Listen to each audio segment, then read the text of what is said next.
Hi friends, welcome to my YouTube channel తర్వాత మళ్ళీ మీ ముందుకు వచ్చాను. నేను ఇవాళ ఏం చేస్తున్నానంటే నాటుకోడి కర్రీ చూపిస్తాను. అది ఎలా చేయాలో చూపిస్తాను. ఒకసారి చూడండి. నాటుకోడి తీసుకున్నాను. ఇది మినిమం కేజీన్నర దాకా ఉంటుంది. మొత్తం క్లీనింగ్ ఇవన్నీ చేసిన తర్వాత కేజీ ఎంతో వచ్చింది. ఇది కర్రీ ఎలా చేయాలన్నది నా స్టైల్లో మీకు చేసి చూపిస్తాను. చూసేయండి. బాగా అలా అయిపోతుంది.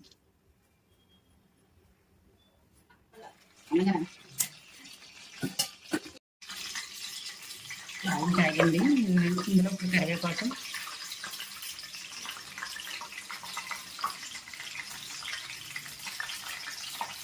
ఇందులో కట్ చేసిన ఆనియన్స్ వేసుకో.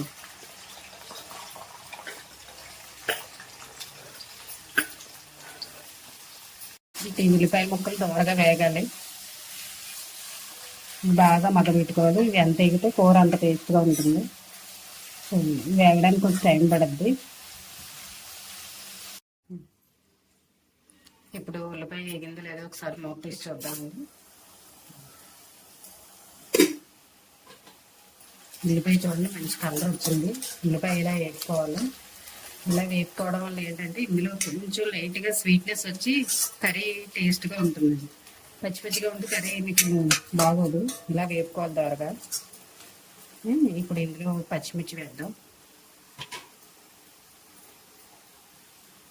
3-4 పచ్చిమిర్చి వేసిన తర్వాత ముందుగా క్లీన్ చేసి పెట్టుకున్న చికెన్ ఉంది కదండి, ఈ చికెన్ ఇందులో వేయాలి.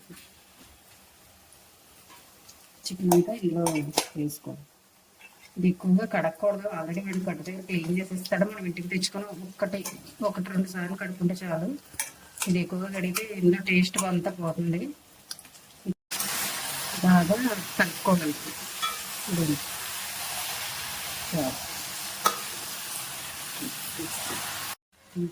ఇప్పుడు ఇలా మగ్గుతుంది కదండి, ఇందులో కొంచెం పసుపు వేసుకున్నాం. పసుపు వేసి ఒకసారి బాగా కలపాలి. కర్రీ బట్టి మీకు ఎంత కావాలో అంత పసుపు వేసుకుని 1 స్పూన్ సరిపోతుంది. దీన్ని బాగా కింద నుంచి పైకి బాగా కలపాలి. ముక్కలకు బాగా పట్టాలి. కలిపి ఒకసారి మూత పెట్టి 10 నిమిషాలు మగ్గనిద్దాం.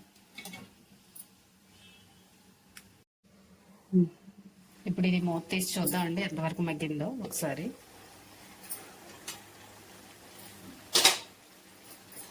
బాగా కలపాలి. మూత తీసి ఆల్రెడీ మగ్గుతుంది. ఇందులో ఉన్న వాటర్ అంతా వచ్చేయాలండి, అయితే కర్రీ నీచు వాసన కింద వస్తుంది. వాటర్ అంతా మగ్గిలా చూసుకోవాలి.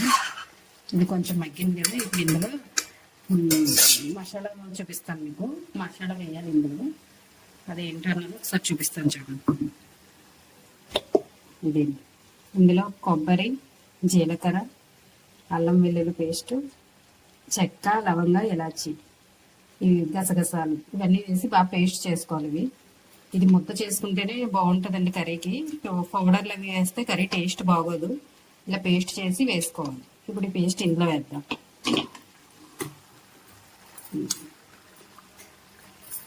పేస్ట్ మొత్తం ఇందులో వేద్దాం.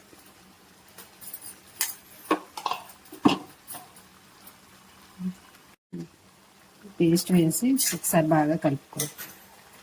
మొత్తం ముక్కలకి అంతా పెట్టేలాగా ఒకసారి బాగా కలపాలి.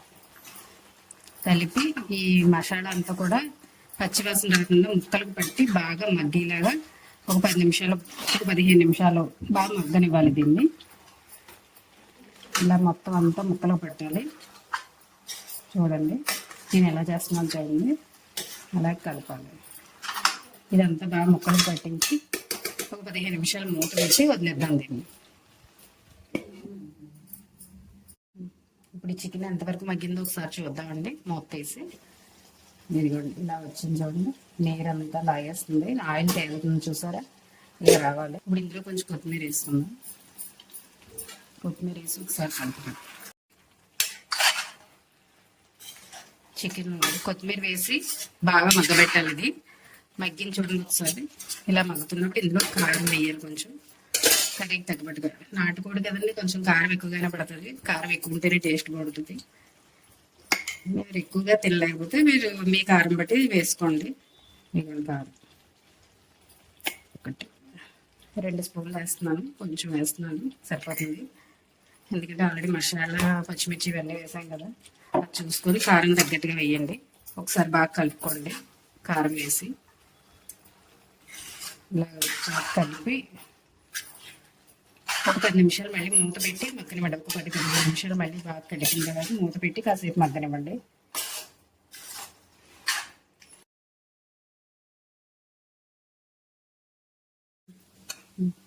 చూడండి, ఇప్పుడు ఇది మగ్గిందా లేదని చూద్దాం ఒకసారి మూత తీసి. అది చూసారా, ఆయిల్ ఎలా తేలుతుందో పైకి, అలా మగ్గాలి కర్రీ. ఇప్పుడు ఇలా మగ్గుతుంది కదా, ఒకసారి బాగా కలుపుకున్నాం. నేను బాగా మసాలా కారం అన్నీ ఉప్పుకు బాగా పట్టినాయి. చూసారా, ఇలా బాగా కలుపుకున్న తర్వాత ఇందులో మ్యాక్సిమం 2-3 గ్లాసులు నీళ్ళైనా పడతాయి. నీళ్ళు ఇప్పుడు ఇందులో 3 గ్లాసుల దాకా ఉంటాయి వాటర్ పోసి, ఎందుకంటే ఇది నాటుకోడు కదండి, కొంచెం వాటర్ ఎక్కువే పడుతుంది. వేసి మీడియంలో పెట్టి బాగా మగ్గించుకోవాలి. దీన్ని బాగా ఉడికించుకోవాలి. కొంచెం టైం పడుతుంది ఇది ఉడకడానికి. అలా మీడియంలో పెట్టి ఉడికించుకోండి బాగా. ఆల్రెడీ నాటుకోడి కర్రీ ఉడుకుతుంది కదా, ఈ లోపల అది తయారయ్యే లోపల మీకు రొయ్యలు బిర్యానీ చేసి చూపిస్తాను. ఒకసారి చూసేయండి. అది కూడా ఎలా తయారు చేయాలో చూపిస్తాను చూడండి. ముందుగా బండి పెట్టి స్టవ్ మీద స్టవ్ ఆన్ చేసుకోవాలి.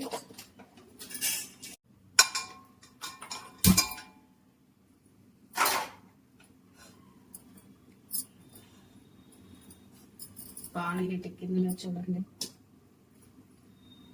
అది హీట్ ఎక్కిన తర్వాత ఆయిల్ పోసుకోవాలి. ఎంత పడుతుందో చూడండి ఆయిల్. ఒక 4 గరిటెలు పోసుకోండి ఆయిల్.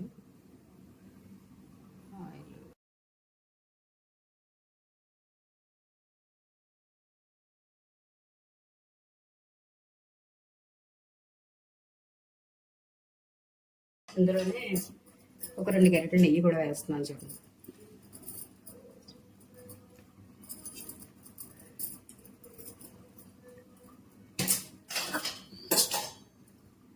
నెయ్యి కాగుతుంది.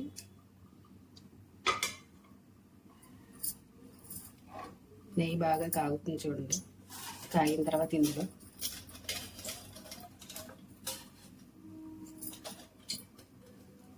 జాజి పువ్వు, స్టార్ ఫ్లవర్ అంటారు దీన్ని. ఇది ఫ్లేవర్ బాగుంటుంది, టేస్ట్ బాగుంటుంది. ఇవి వేసుకోండి. ఇందులో నల్ల యాలక 1, జాపత్రి 1 ముక్క, మిరియాలు 1 స్పూన్,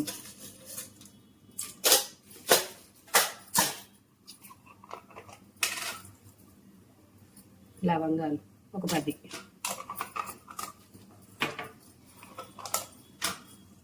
షాజీరా 1 స్పూన్ ఉంటుంది, చెక్క, దాల్చిన చెక్క 2-3 ముక్కలు,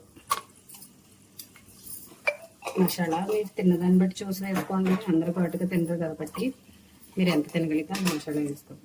ఇలాచి 8, ఇవి దోరగా వేగనివ్వాలి. ఇవి కలపాలి. ఇవి వేగుతున్నాయి. ఈ లోపల మనం ఇందులో ఉల్లిపాయ పచ్చిమిర్చి, సన్నగా తరుక్కున్న ఉల్లిపాయ పచ్చిమిర్చి 4 ఉల్లిపాయలు వేసి బాగా కలపాలి. ఇది దోరగా వేగాలి. వేగితే మీకు కొంచెం స్వీట్నెస్ వచ్చి బిర్యానీ ఫ్లేవర్ చాలా బాగుంటుంది. కొంచెం దోరగా వేగనివ్వండి. ఇవి వేగుతున్నాయండి, బాగా వేగాయి. కొంచెం కలర్ వస్తే ఇంకా బాగుంటుంది. కొంచెం కలర్ రానిద్దాం.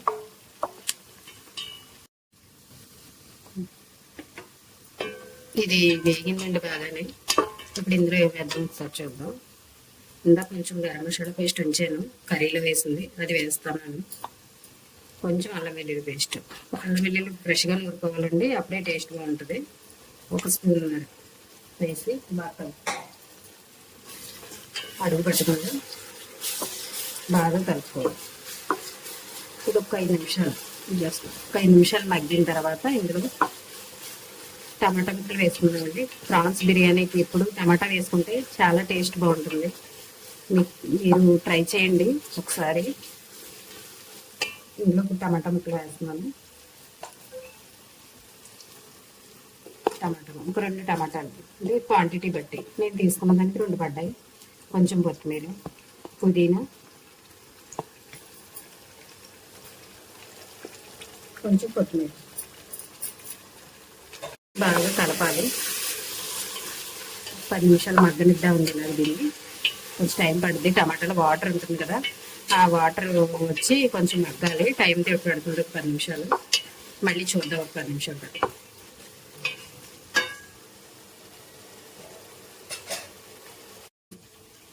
బిర్యానీకి టమాటాలు మగ్గేలోపులో మన కోడి కూర ఉంది కదండి, అది ఎంత బాగా వరకు అయిందో చూద్దాం ఒకసారి. మూత తీసి ఇవన్నీ బాగా ఉడుకుతుందండి. వాసన అయితే బాగా వస్తుంది, నువ్వులాడుతుంది. ఇందులో ఒక ఇంగ్రీడియంట్ పడలేదు, అదేంటో చెప్పండి నాకు, నేను తర్వాత చెప్తాను మీకు. కర్రీ అయ్యేలోపులో బాగుంది, ఉడుకుతుంది. ఇది కలిపి ఇలా మళ్ళీ ఒక పావుగంట మూత పెడతాం దీన్ని. టమాటాలు కూడా మగ్గేయండి బాగాను, బాగా మగ్గాయి. మసాలా అంతా కూడా బాగా వేగింది, మంచిగా స్మెల్ వస్తుంది. ఇప్పుడు ఇందులో ఏమి వేయాలో చెప్తాను. కొంచెం ఒక 2-3 స్పూన్లు, 2 స్పూన్లు ఉప్పు,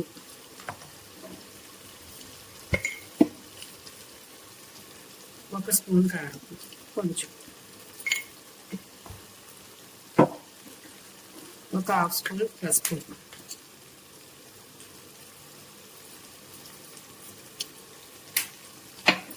వేసి ఒకసారి కలపాలి బాగా.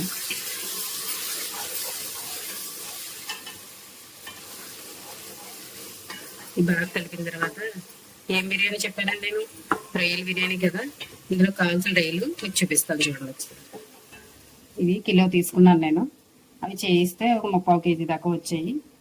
ఇప్పుడు ఈ ప్రాన్స్ ఇందులో నల్ల పేగు ఉంటుందండి, ఆ పేగు తీసేయలేదంటే స్మెల్ వస్తాయి మనకి. బిర్యానీ అయినా కర్రీ అయినా ఆ పేగు తీయకపోతే బాగోదు స్మెల్. అవన్నీ క్లీన్ చేయించుకొని మళ్ళీ మనం ఇంటికి తెచ్చాక 2-3 సార్లు కడుక్కోవాలి. ఇప్పుడు ఈ రొయ్యలు ఇందులో వేస్తున్నాను చూడు.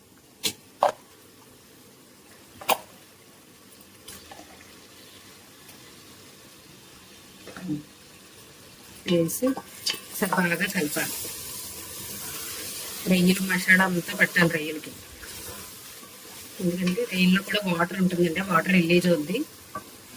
బాగా మసాలాతో కలిపి రొయ్యలు బాగా మగ్గాలి. దీని అలా కాసేపు ఇవి మగ్గాయి లేదా ఒకసారి మూత తీసి చూద్దామండి. రొయ్యలు బాగానే మగ్గుతున్నాయి. ఇందులో వాటర్ చూసారు ఎలా వస్తుంది. ఒకసారి గట్టి పెట్టి కలుపుదాం. బాగానే మగ్గాయి, ఇలా వేగాలి, ఇంకా వేగాలండి ఇవి. ఇందులో ఈ లోపల 2 స్పూన్లు ధనియాల పౌడర్ వేద్దాం.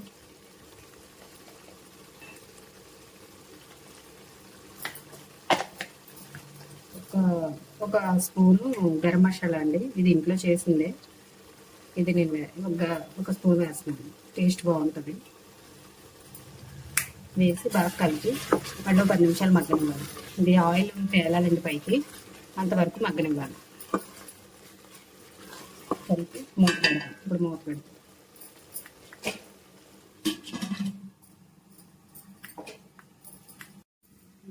ఇప్పుడు ఈ రొయ్యలు ఎంతవరకు మగ్గాయి ఒకసారి చూద్దామండి. మూత తీసి ఒకసారి కలిపి చూద్దాం. ఆల్రెడీ నూనె తేలింది చూడండి, ఇది మగ్గినట్టే. ఇప్పుడు ఇందులో మనం ఒక అరగంట ముందు 2.5 గ్లాసుల బాస్మతి రైస్ తీసుకున్నానండి నేను. ఒక అరగంట ముందు శుభ్రంగా కడిగి నానబెట్టి ఉంచాను బియ్యం. ఇప్పుడు ఈ బియ్యం అందులో పోసుకుందాం. మ్యాక్సిమం అరగంట సరిపోద్దండి, కడిగి శుభ్రంగా నానబెట్టుకోండి. బియ్యం అందులో పోసుకుందాం. నేను 2.5 గ్లాసులు తీసుకున్నాను, 1 కేజీ ప్రాన్స్ పడింది. ఒకసారి బాగా కలుపుదాము. మసాలా అంతా రైస్కి పట్టాలి, కింద నుంచి పైకి బాగా కలపాలి. మసాలా అంతా బియ్యానికి పట్టాలి బాగా. ఒక 5 నిమిషాలు అలా కలిపిన తర్వాత ఇందులో కొబ్బరి పాలు ఉంటే వేసుకుంటే ఇంకా బాగుంటుంది. నా దగ్గర లేవని నేను వేయలేదు. మీకు ఏమైనా ఉంటే కొబ్బరి పాలు కూడా వేసి చేయండి, చాలా బాగుంటుంది, కమ్మగా చాలా టేస్ట్ ఉంటుంది. ట్రై చేయండి మీరు. నా దగ్గర ఇప్పుడు లేవు ప్రస్తుతానికి, అందుకే వేయట్లేదు, మామూలుగా చేస్తున్నాను. ఇప్పుడు ఇవి 2.5 గ్లాసులు రైస్ కదండి, 2.5కి 5 గ్లాసులు వాటర్ పడుతుంది. కొత్త బియ్యం లాంటివి అయితే మీకు 4 గ్లాసులు అయితే సరిపోతుంది. రెండు వేస్తే సరిపోద్ది. నేను ఇప్పుడు ఒకటికి రెండు చొప్పున వేస్తున్నానండి, ఎందుకంటే ఇవి రైస్ కొత్తగా ఉన్నాయి, కొంచెం జావ అవుతుంది మళ్ళీ, అందుకని ఒకటికి రెండు చొప్పున వేస్తున్నాను. ఈ గ్లాస్తో తీసుకున్నాను నేను రైస్. 2 3 4 వేసి ఒకసారి బాగా కలిపి, ఇందులో ఉప్పు కారం మసాలా అన్నీ సరిపోయినాయి లేదు ఒకసారి టేస్ట్ చూసుకోండి. మీరు ఎవరి టేస్ట్కి తగ్గట్టు వాళ్ళు చూసుకోండి. నేను ఒకసారి ఇవన్నీ కలిపి ఉప్పు అది చూస్తాను.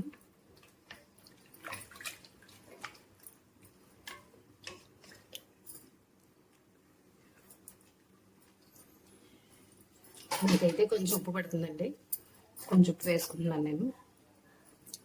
మీ టేస్ట్కి తగ్గట్టు మీరు వేసుకోండి, అంతే అండి. ఇది ఒకసారి బాగా కలిపి మూత పెట్టేద్దాం. మూత పెట్టి ఒక 10 నిమిషాలు హైలో పెట్టి తర్వాత సిమ్లో ఒక 10 నిమిషాలు ఉడికిస్తే సరిపోతుందండి. ఇప్పుడు ఇది ఎంతవరకు వచ్చిందో ఒకసారి చూద్దామండి.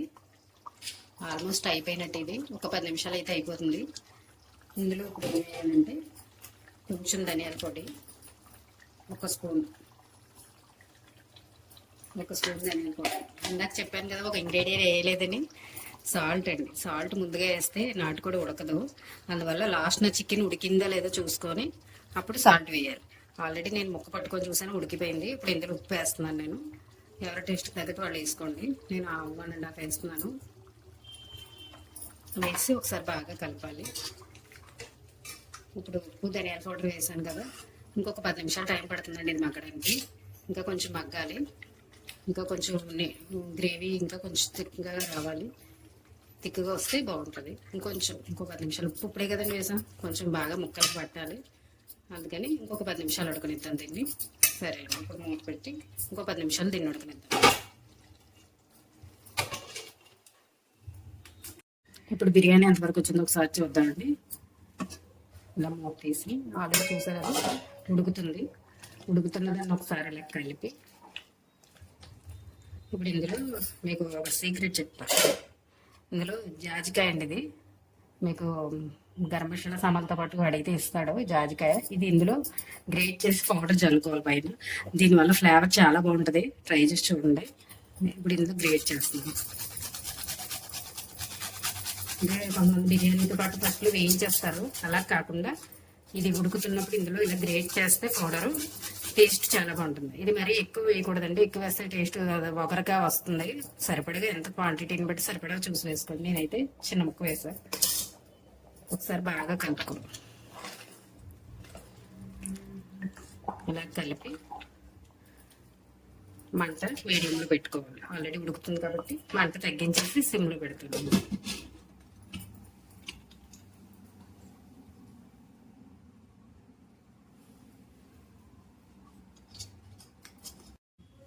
చికెన్ ఎంతవరకు వచ్చిందో చూద్దామండి. చూడండి, ఆయిల్ అది తేలుతుంది, సరిపోయింది. ఇది ఉడికిపోయినట్టేనండి. ఒకసారి కలిపి, కూర అయితే మంచి స్మెల్ వస్తుందండి. ఉప్పు కారం మసాలా అన్నీ కూడా నాకు కరెక్ట్గా సరిపోయినాయండి. మీకు రుచికి తగ్గట్టు మీరు వేసుకొని చేసుకోండి. ఈ స్టైల్లో కర్రీ చేయండి, అసలు ఎవరు వదిలిపెట్టి.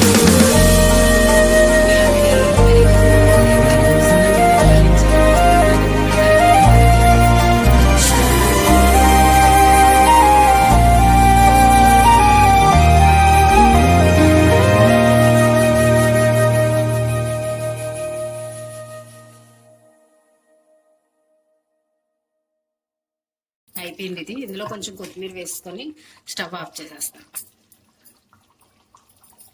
అంతే, ఆపేసి ఒక 10 నిమిషాలకి తినేయడమే. బిర్యానీ కూడా ఇందులో చూద్దాం ఒకసారి. మంచి స్మెల్ అయితే వస్తుందండి. బిర్యానీ కూడా రెడీ అయిపోయింది. ఫైనల్ టచ్ కొంచెం కొత్తిమీర వేసేసి స్టవ్ ఆఫ్ చేసాడు. ఒక పావుగంట వరకు మూత తీయకుండా కలపకుండా ఉంచేస్తే మీకు రైస్ విడివిడిగా వస్తుంది, బాగుంటుంది. అయిపోయింది, మూత పెట్టేస్తుంది.